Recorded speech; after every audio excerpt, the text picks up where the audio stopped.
You're listening to AI PRISM from Seoul Economic Daily. It's Friday, June 26th. Here's why global investors are paying attention to Korea today. Our mission for this deep dive is to understand a pretty massive collision. Right, the classic unstoppable force meeting an immovable object. Exactly.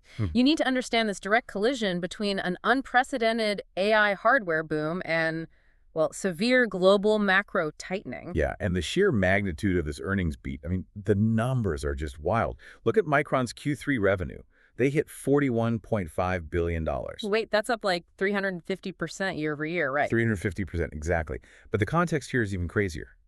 They've secured $100 billion, which is approximately 154 trillion KRW, in guaranteed strategic customer agreements all the way through 2030. Wow, through 2030. So to put that in perspective, they've already taken in about $18 billion in cash prepayments. Right, which is huge. Yeah, it's basically like putting down a treasury-level security deposit on an apartment just to make sure you get the entire building. That is a great way to put it. You're securing the whole thing. Right, because tech giants are treating memory supply from oligopoly players like Samsung, KOSFPI 005930, and SK Hynix, KOSPI 00000660, as a strategic survival imperative. Oh, absolutely. It's not just standard procurement anymore. Exactly. If you don't lock it down now, your AI ambitions are basically dead. Yeah, but this is where it hits that immovable object. We have to talk about the dollar index level. Right, the policy effect. So Fed Chair Warsh's inflation-first messaging just pushed the dollar index, or DXY, above 101 this week.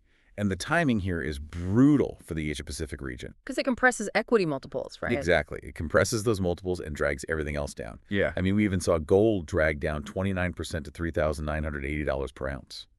But wait, let me push back on that for a second. Korea's export economy is highly currency sensitive. Right, they export a lot. Yeah, so doesn't a hawkish, strong dollar actually help them sell more abroad? Like, will this completely neutralize the semiconductor upgrade cycle for foreign portfolios? Well, that makes sense on paper, sure. But the issue is how global capital flows. When the dollar gets this strong, capital just flees emerging markets. Ah, it creates a liquidity vacuum. Precisely. The multiple compression totally outweighs the export bump. And then you have the overseas AUM at risk, which is, the real hidden danger here. Right, the Korean insurers, we're talking about $35 billion in overseas high-risk alternatives, right? Yes, broken down into $21 billion in real estate and $14 billion in private credit. Ouch. And S&P Global just issued a warning about delayed impairment detection on those, didn't they? They did. Because of how these feeder funds are structured, the parent companies won't even see the losses coming until it's too late. It's buried. Well, considering Korea's 10-year government bond yield just hit 4.2%, I have to ask, with this strong domestic reinvestment rate, will that accelerate a massive unwinding of those risky overseas assets? It absolutely could, especially when you weigh all these factors together. Right. So how do we synthesize all of this for Korea? The net signal for Korea this week is a semiconductor earnings upgrade cycle that supports KOSPI tech weights, offset by dollar strength, a commodities breakdown, and financial sector tail risk from Korean insurers. The question for Korea this Friday is whether the semiconductor earnings upgrade overwhelms the macro tightening signal, or whether both matter at once. Watch Samsung's Q2 earnings to see if the memory re-rating thesis can truly outrun a hawkish Fed.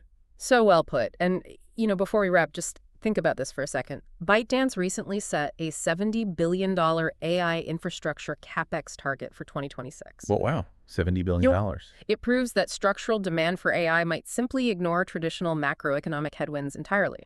That's today's AI PRISM, Global Investors.